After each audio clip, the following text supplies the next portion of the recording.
Hey guys, in this video we're going to take a look at how you can set back tap to turn on or turn off zoom on the iPhone 15 series. First, let's go back to the home screen by swiping up at the bottom of the screen. From the home screen, tap on settings. Now in the settings page, we scroll down and then tap on accessibility. Next, tap on touch.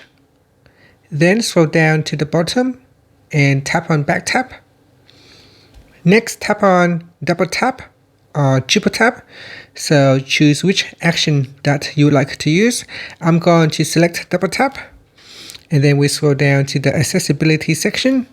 And in here, tap on zoom. So tap on zoom and then swipe up to return back to the home screen. So when you double tap at the back, this will allow you to turn on zoom. So zoom is disabled. Tap on it again to switch it on. Once it is turned on, you can zoom in or zoom out. And that's it. So double tap to turn on or switch it off. And that's it.